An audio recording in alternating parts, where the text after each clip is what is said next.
Halo Tribuners, kembali lagi kita akan review edisi Harian Tribun Timur Jumat 24 November khusus untuk di halaman PSM akan terbit dengan judul Tak Perlu Tambah Pemain Lagi.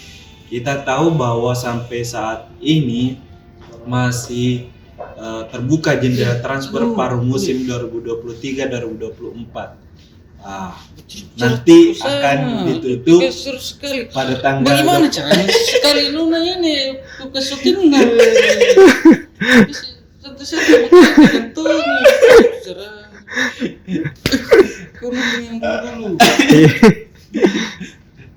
Bursa transfer akan ditutup pada 28 November dan sejauh ini pergerakan PSM di bursa transfer terbilang agresif karena di awal-awal bahkan sebelum pembukaan transfer mereka sudah merekrut pemain untuk menambah amunisi mengarungi sisa putaran kompetisi di putaran kedua. Nah, ada 4 pemain yang telah direkrut, yakni pertama João Pedro, pemain asal Timor Leste ini menggantikan Kike Linares sebagai slot pemain ASEAN. Kemudian menyusul Victor Mansara yang juga direkrut, dia menggantikan Everton Nascimento sebagai striker. Kemudian ada Seipolo direkrut untuk menggantikan peran Willem Jamplin di lapangan tengah. Terakhir ada nama Amir Hamzah, striker lokal yang masih berusia 23 tahun yang juga direkrut untuk menambah daya gedor.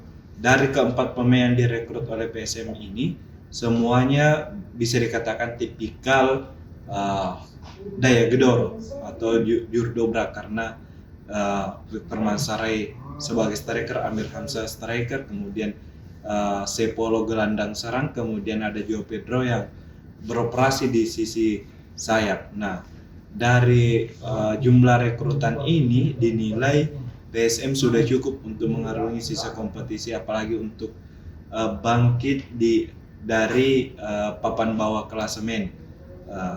Saat ini slot pemain dimiliki PSM berjumlah 31, kurang 4 untuk maksimal yang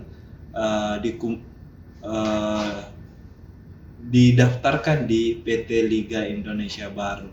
Dan kalau melihat komposisi yang ada saat ini, memang setiap posisi di PSM ini bisa dilapisi oleh 3-4 pemain karena kita tahu bahwa pemain yang ada saat ini bisa bermain multi posisi, bisa bermain di 2 hingga 3 posisi. Saya contohkan Dava Salman yang bisa bermain sebagai bek kanan, juga bisa dimainkan sebagai gelandang. Kemudian ada Yance yang bisa bermain sebagai bek kanan juga dan bisa bermain sebagai sayap kanan. Kemudian ada Saki yang bisa bermain sebagai sayap kanan dan bisa bermain sebagai gelandang.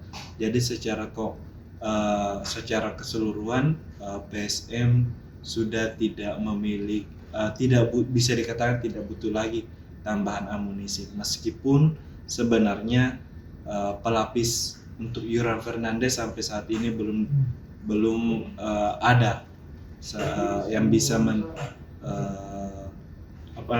menyamai cat permainan dari Jurgen, karena kita tahu bahwa dia punya visi bermain yang bagus, punya pembacaan permainan, mampu build up, dan sosok ini yang belum didapatkan sama sekali. Namun PSM mempunyai pemain muda di posisi tersebut. Ada Sultan Saki yang bisa dimanfaatkan oleh Bernardo Tavares dalam sebagai pelapis Jurgen. Kita tahu bahwa Sultan Saki ini punya pengalaman ketika bermain di Piala Dunia U17 yang bergulir di Indonesia. Kemudian secara postur tubuh juga sangat mumpuni, sekitar 187 tinggi badannya. Tentu ini cukup bagus bagi PSM jika Bernardo Tavares mampu memoles dan mengeluarkan kemampuan terbaik dari Sultan Saki sebagai pelapis Jurgen. Mungkin itu sekian Tribuners untuk review edisi Jumat 24 November khususnya di halaman PSM. Ewak.